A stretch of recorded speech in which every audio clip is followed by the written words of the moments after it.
দর্শক মণ্ডলী, আপনাদের স্বাগত জানাচ্ছি বইয়ের বিশ্বভ্রমণ এই অনুষ্ঠানে। অনুষ্ঠানটার একটা উপলক্ষ আছে। আজকে 23শে এপ্রিল, আজকে বিশ্ব গ্রন্থ দিবস এবং বিশ্ব মেধাস্বত্ব দিবস বা কপিরাইট দিবস। এটা জাতিসংঘ ঘোষিত, ইউনেস্কো এটা পালন করে থাকে। সাম্প্রতিককালে আমরা চ্যানেল আইয়ের পক্ষ থেকে, চ্যানেল আইয়ের পর্দায় এই দিবসটা পালন করছি। সারা পৃথিবীতে নানাভাবেই এই দিবসটা পালিত হয়। কোথাও হয়তো সেমিনার হয়, কোথাও লেখকরা পাঠকদেরকে নিয়ে বসেন, কোথাও হয়তো বর্ণাঢ্য কোনো আয়োজন থাকে, বিশেষ ধরনের প্রকাশনা ঘটে। নানাভাবে পৃথিবীর নানা প্রান্তের পাঠক, লেখক, প্রকাশকরা এই দিনটা বিশেষভাবে পালন করে থাকেন। আজকে আমরা চ্যানেল আইতে বইয়ের বিশ্বভ্রমণ এই অনুষ্ঠানের মাধ্যমে বিশ্বভ্রমণ করব বইয়ের সাথে। কিন্তু তার আগে আমরা ঢাকা শহরের বিভিন্ন সুধীজনের কাছে যাব যে এরকম একটা দিবস, বিশ্ব বই দিবস নিয়ে কে কী ভাবছেন সেটা জানার জন্যে। মনীষী লেভ টলস্টয়ের কথা থেকেই শুরু করা যাক। তাকে প্রশ্ন করা হয়েছিল জ্ঞান অর্জনের প্রধান মাধ্যম কী। তিনি বলেছিলেন, পড়ো, পড়ো এবং পড়ো। আমি সবাইকে পড়ার আহ্বান জানিয়ে সবাইকে শুভেচ্ছা জানাচ্ছি। জ্ঞান নেই আজ এই পৃথিবীতে, জ্ঞানের অভাবে প্রেম নেই। লাইন দুটা জীবনানন্দ দাশের। তো বিশ্ব গ্রন্থ দিবস উপলক্ষে এটাই বলার যে আমাদের পড়াশোনা তো আসলে কমে যাচ্ছে। সবাই বুদ্ধিভিত্তিক পড়াশোনাগুলো, সৃজনশীল লেখাগুলো পড়ার থেকে অনেক দূরে অবস্থান করতেছে বা থাকতেছে। তো পড়েন, বিশ্ব গ্রন্থ দিবস উপলক্ষে এটাই বলার। বিশ্ব গ্রন্থ দিবস সকল বইপ্রেমী মানুষের একটি উৎসবের দিন। পৃথিবীর যে সকল দেশে রিডিং সোসাইটি আছে সেসব দেশ আজ উৎসবময় পরিবেশে এই দিবসটি উদযাপন করছে। দেশের প্রথম চেইন বুকশপ পিবিএস যাত্রা শুরু করলো মাত্র। আমাদের পরবর্তী পদক্ষেপ হচ্ছে ঢাকা শহরের গুরুত্বপূর্ণ জায়গাগুলোতে আমরা পিবিএসকে প্রতিষ্ঠিত করতে চাই, সেই সাথে বিভাগীয় শহরগুলোতেও আমরা পিবিএসকে প্রতিষ্ঠিত করব। আমরা স্বপ্ন দেখি দেশের বাইরেও পিবিএস তার জয়যাত্রা অব্যাহত রাখবে এবং দেশের বাইরের পাঠকও দেশি বিদেশি সকল বইয়ের সম্মিলন পিবিএস এর মাধ্যমে দেখতে পাবে।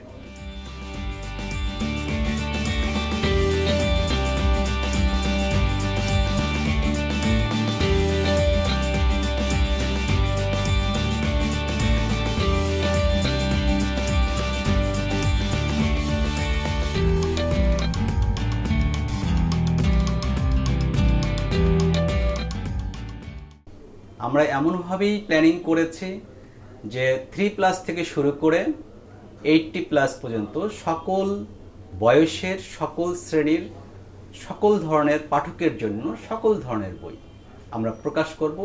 সেটিকে মাথায় রেখে, সেই ব্যাপারটিকে মাথায় রেখেই আমরা ক্লাসিফিকেশন করেছি প্রকাশনার বিভিন্ন ক্ষেত্রের, এবং আমাদের প্রকাশনা প্রতিষ্ঠান থেকে সমস্ত পাঠককে মাথায় রেখে সব ধরনের প্রকাশনাই এই জন্যই হচ্ছে। বইয়ের কোনো বিকল্প নেই। বই মানুষ পড়ে নিজেকে জানার জন্য, নিজের জগৎ, জীবন, প্রকৃতি, বিশ্ব সংসার এবং নিজের দেশ এবং ঐতিহ্যকে বইয়ের ভেতর থেকেই মানুষ আত্মস্থ করতে পারে। আর বই পাঠের ভেতর থেকে মানুষ আসলে নিজেকেই বারবার নিজের আয়নায় দেখতে পায়। আজ বিশ্ব গ্রন্থ দিবস উপলক্ষে আমার একটি বইয়ের কথা বলতে ইচ্ছে করছে। বইটি হলো রবীন্দ্রনাথ ঠাকুরের গল্পগুচ্ছ।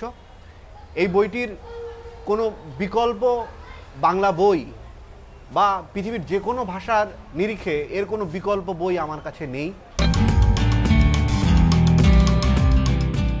বইয়ের বিশ্বভ্রমণ অনুষ্ঠানে বই প্রসঙ্গে কথা বলবার জন্য আমরা আজকে খুবই গুরুত্বপূর্ণ একজন মানুষকে পেয়েছি। গুরুত্বপূর্ণ এবং এই বিষয়ের জন্য প্রাসঙ্গিক খুব মানুষ, আমার খুবই প্রিয় মানুষ, আমাদের সবার প্রিয় কবি, লেখক, অনেক পুস্তকের প্রণেতা, নিশ্চয়ই অনেক পুস্তকের পাঠকও, ইদানিং ছবিও আঁকছেন।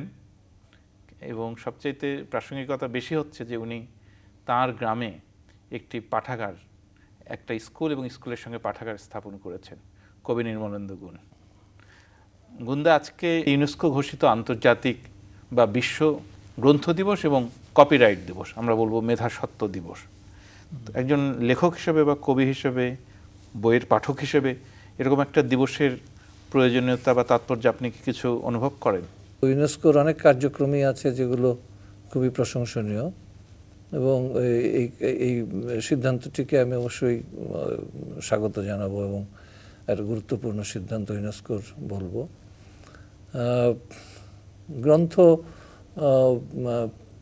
দিবস হিসেবে একটি দিবস যদি থাকে এবং ওই দিনটিতে আমরা যদি গ্রন্থ সম্পর্কে আমাদের শ্রোতা দর্শককে সচেতন করতে পারি, তাহলে মানে আন্তর্জাতিক প্রেক্ষাপটটাকে যদি আমরা বিবেচনায় নাও নিই, তবে আমাদের দেশীয় যে প্রেক্ষাপটে এর একটি সদর্থক প্রভাব সৃষ্টি হবে আমাদের মানে পাঠকদের মধ্যে, নতুন প্রজন্মের মধ্যে। আপনারই একটা কবিতার লাইন, আমি এটাও আমার খুবই প্রিয়, যে এই সব বর্ণমালা দিতে হবে ভূমিহীনের ঘরে। গ্রামে আপনাদের পাঠাগার করেছেন, সেই সম্পর্কে যদি একটু বলতেন। আমার গ্রামে অনেক আগে, আমি যখন ছোট ছিলাম তখন আমাদের বাড়িতে একটা ছোট্ট পাঠাগার ছিল। পাঠাগার মানে কয়েক আলমারি বই ছিল আর কি। তো আমি যে গ্রামে যে পাঠাগারটি করেছি,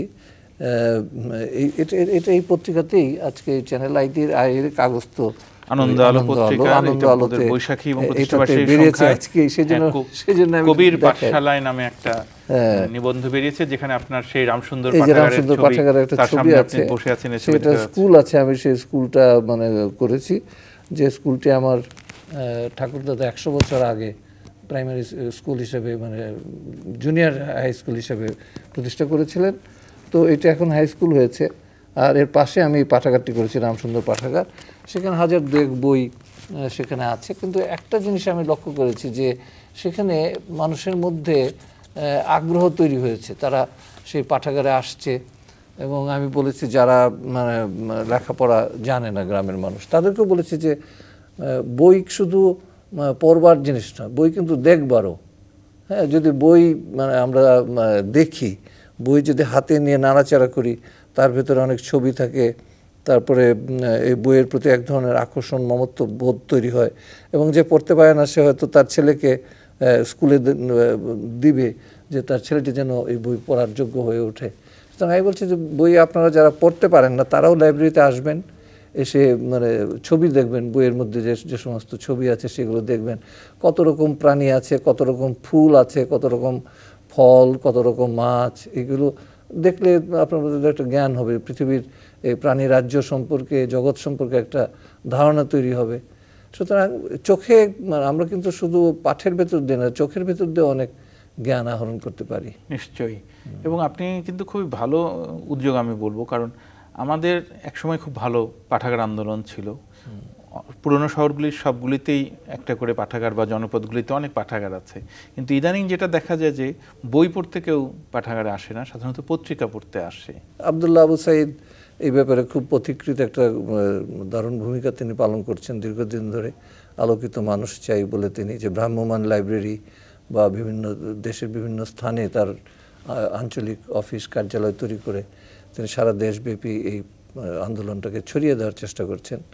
আপনি যখন বিদেশে গিয়েছেন, বড় লাইব্রেরিতে বা বড় বইয়ের দোকানে অনেক বই, বিচিত্র ধরনের বই এবং অন্য অনেক ভাষার বই, সেসব বইয়ের দোকানে গিয়ে আপনি বাংলা ভাষার একজন কবি, আপনার কি মনে হয়? আপনার কি মনে হয় না যে আপনার বইটা যদি এই লাইব্রেরিতে অনুদিত হয়ে থাকতো, ভালো সুন্দর প্রকাশনা? হ্যাঁ, সেটা ভালোই বলেছো। এই বিষয়টি আমাকে মাঝে মাঝে ভাবিয়েছে। যেমন আজকে আসার সময় একবার ভেবেছিলাম যে জাপান থেকে আমাদের কবিতার একটি বই বেরিয়েছে আর কি, বাংলাদেশের 4 জন কবির, শামসুর রহমান, আল মাহমুদ শহীদ কাদরি এবং আমারও কবিতা আছে তার মধ্যে। সে জাপানি ভাষায় বোধহয় রবীন্দ্রনাথের পর এটাই বোধহয় প্রথম একটা অনুবাদ বাংলাদেশের কবিতার। ভারত যেহেতু ওদের অনেক ভাষা, ওদের ইংরেজিতে অনুবাদ করার জন্য কিন্তু সরকারি কার্যক্রম আছে। তা আমরা কি এরকম কিছু একটা করতে পারি না যে বাংলাদেশের প্রধান লেখকদের ভালো বইগুলি বা ভালো কর্মগুলি ইংরেজিতে প্রকাশ করবার দায়িত্ব সরকার বা অন্য কেউ নিতে পারে? আপনি কিছু ভাবেন এরকম? 1999 সালে যখন বাংলাদেশ ফেস্টিভ্যাল হলো লন্ডনে, সেখানে আমি শামসুর রহমান ও শামসুল হক গিয়েছিলাম। সেখানে একটি পোয়েট্রি ইভিনিং হয়েছিল। সেখানে কিন্তু আমাদের যে অ্যাম্বাসেডার তখন কে ছিলেন জানি না, তিনি কিন্তু আমাদের এই যে অপরচুনিটিটাকে এক্সপ্লোর করার জন্য, যে ব্রিটিশ লেখকদেরকে এই সম্মেলনের মধ্যে এই কবিতা সন্ধ্যায় উপস্থিত করার যে একটা উদ্যোগ, সেটা কিন্তু নেওয়া তো হয়নি। এম্বাসির পক্ষ থেকে তো কোনো উদ্যোগ গ্রহণ করাই হয়নি। এখানে কিন্তু দেখা যায় প্রায় ভারতীয় হাইকমিশন থেকে আমি নিজের চিঠি পাই যে আমাদের একজন লেখক আসছেন, তিনি আজকে কবিতা পড়বেন, তিনি গল্প পড়বেন, আপনি আমন্ত্রিত, আপনি রিসাইটালের মধ্যে অংশগ্রহণ করলে আমরা খুশি হব ইত্যাদি। কিন্তু বাংলাদেশের এম্বাসিগুলো ওই স্ব দেশের এলিটস বা মানে লেখক, রাইটার্স, ইন্টেলেকচুয়ালস, তাদের সঙ্গে কোনো কমিউনিকেশন আছে বলে আমার মনে হয় না। ফলে তারা যে ইনভাইট করবে, তারা ইনভাইট করার লিস্ট থাকতে হবে। বাঙালিদেরকে নিয়ে ব্যাপৃত হয়ে থাকে। হ্যাঁ, তারা কোনো সময়, আমি একবার শুধু সার্ক সম্মেলনে দিল্লিতে গিয়েছিলাম, তখন বাংলাদেশের একজন রাষ্ট্রদূত ফারুক সাহেব তার নাম ছিল, তিনি একটা সেশনে আমাদের সঙ্গে যোগ দিয়েছিলেন, দুপুরে লাঞ্চ করেছিলেন আমাদের সঙ্গে। এই একজন রাষ্ট্রদূতকে আমি আমার দীর্ঘ বিদেশ ভ্রমণের ভেতরে মানে শুধু উপস্থিত দেখেছি আমাদের মধ্যে। আমাদের চ্যানেল আইয়ের যে দর্শকরা আছেন তাদের উদ্দেশ্যে বই নিয়ে কিছু যদি বলতেন। আমি যে রাম সুন্দর পাঠাগার করেছি, আমি একটা স্লোগান আমি দিতে চাই, সেটা হচ্ছে গ্রাম সুন্দর, রাম সুন্দর। সুতরাং এই ধরনের পাঠাগার যদি প্রতিটি গ্রামে না হোক, অন্তত প্রত্যেকটি উপজেলায় যদি এই রামসুন্দর পাঠাগার আমি যেটা করেছি এরকম করে যদি একটি উপজেলাও যদি প্রতিটি পাওয়া যায়, তাহলে কিন্তু প্রতিটি মানে গ্রামের মধ্যে তার প্রভাব পড়বে, এবং আমাদের গ্রাম যদি সুন্দর হয় তাহলে আমাদের দেশ সুন্দর হবে। আমরা কবি নির্মলেন্দু গুণকে ধন্যবাদ জানাই, তার সঙ্গে আমাদের প্রাণবন্ত আলোচনা হলো। বই আজকে শুধু বিশ্ব গ্রন্থ দিবস বলে নয়, প্রতিটা দিনই বইয়ের দিন, প্রতিটা দিবসেই গ্রন্থ দিবস, এবং প্রতিটা ঘরই এক একটা পাঠাগার হয়ে ওঠা উচিত, এবং প্রতিটা গ্রামে একটা করে আদর্শ পাঠাগার থাকা উচিত। বইয়ের সঙ্গে আসে বইয়ের কপিরাইটের কথা, মেধাস্বত্বের কথা। এটা শুধু বইয়ের ক্ষেত্রে না, সৃজনশীল অনেক ক্ষেত্রেই আসে, যেমন সঙ্গীতের ক্ষেত্রে বা চলচ্চিত্রের ক্ষেত্রে। বাংলাদেশে কপিরাইট নিয়ে যে নতুন আইন হয়েছে সেই সব সম্পর্কে সাধারণের খুব সচেতনতা নেই। খুব যে লেখক হিসেবে আমার নিজের আছে তাও আমি জোর গলায় বলতে পারবো না। আমাদের এখানে আমরা প্রচুর বাইরের, বিশেষ করে পাইরেটেড বই পড়ি, পাইরেটেড ছবি দেখি, সেগুলি উচিত কি অনুচিত এই বিতর্ক আছে, এবং এটার আইনের আন্তর্জাতিক বাধ্যবাধকতা আছে। এগুলির মধ্যে আমাদেরকে নিশ্চয়ই সচেতন হতে হবে এবং এই আইনগুলো আমাদেরকে মেনে চলতে হবে। কপিরাইট বিষয়ে যে আইনটি আমাদের দেশে আছে সেই আইনটি খুবই দুর্বল, তারপরও সেই দুর্বল আইনেরও কোনো ইমপ্লিমেন্টেশন নাই। আমি একটি ছোট্ট অভিজ্ঞতার কথা বলি। জাস্ট এবছরের 21 বই মেলায় হুমায়ুন আহমেদের একটি বই নকল হয়েছে এবং এটি টঙ্গীর একটি প্রেসে এটা ছাপা হচ্ছে। এটি খবর পেয়ে আমাদের ন্যাশনাল টাস্ক ফোর্স কপিরাইটের যে চেয়ারম্যান, তাকে নিয়ে পুলিশ এবং র্যাবের দলবল নিয়ে আমরা সেখানে যে হাজির হলাম, এবং সেখানে কয়েক হাজার বই সহ বই মুদ্রণের যাবতীয় সামগ্রী আমরা উদ্ধার করলাম। কিন্তু দুঃখের বিষয় হলো যে আজকে প্রায় 3 মাস হয়ে গেছে, এখন পর্যন্ত সেই বিষয়ে যে মামলাটি হয়েছিল সেই মামলার কোনো তদন্ত হয়নি, সেই মামলার ব্যাপারে কোনো চার্জশিট হয়নি। কপিরাইট টাস্ক ফোর্সের চেয়ারম্যান, ওনাকে আমার সাথে আমি কয়েকবার কথা বলেছি, উনি নিজেও থানায় কথা বলেছেন, কিন্তু কি এক অজ্ঞাত কারণে এই বিষয়টি এখনো ধামাচাপায় রয়ে গেছে। তো এইভাবে যদি এটা চলতে থাকে তাহলে কপিরাইটের বিষয়ে যে আইন যেটি করা হয়েছে সেটি ইমপ্লিমেন্টেশন কখনোই হবে না। বই আর বইয়ের বাইরের জগৎটা মিলে একজন খুব শ্রদ্ধেয় মানুষের কথা আমার এই মুহূর্তে মনে পড়ছে। আমি আমার খুব ছোটবেলায় তার একটা উপন্যাস পড়েছিলাম, আমার বয়স তখন 8 কি 10। এই উপন্যাসটার নাম হচ্ছে সুমন মিঠুর গল্প, লিখেছিলেন রাবেয়া খাতুন। এই ঔপন্যাসিক তার উপন্যাসটি দিয়ে আমাকে এমনভাবে দ্রবীভূত করেছিলেন, নিমজ্জিত করেছিলেন যে আমি লেখার কথা ভেবেছি যে বড় হয়ে আমিও যদি এরকম লিখতে পারতাম। রাবেয়া খাতুন নিজে বই পড়েছেন, নিজে বই পড়েন, আর জগৎটাকে দেখেন, সারা পৃথিবীটাকে দেখেন। আমরা বইয়ের বিশ্বভ্রমণ এই অনুষ্ঠানটিতে রাবেয়া খাতুনের কথা অবশ্যই বলবো, কারণ তিনি কেবল বইয়ের মাধ্যমে বিশ্বভ্রমণ করেছেন তা না, তিনি কিন্তু সারা পৃথিবী ভ্রমণ করে সেই পৃথিবীর বিভিন্ন দেশের কথা ভ্রমণ কাহিনী হিসেবে লিখে যাচ্ছেন একের পর এক। পৃথিবীর প্রায় 3 ভাগই বোধহয় দেখা হয়ে গেছে।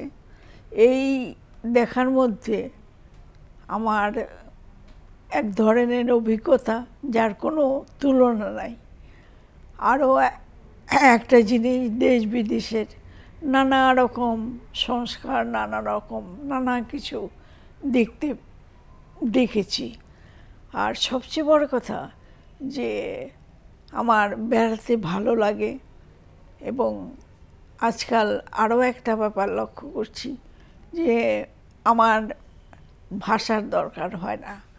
যেমন ফ্রান্সে যখন যাই বা অন্য কোনো দেশে, যাদের ভাষা কিছুই বুঝি না বা যারা জেনেও আমাদের সাধারণত ইংরেজিটা সবার সঙ্গে সবাইকে যোগ করছে, কিন্তু অনেক দেশে আছে যে ইংরেজিও জানে না। আমার কিন্তু আজকাল অসুবিধা হয় না।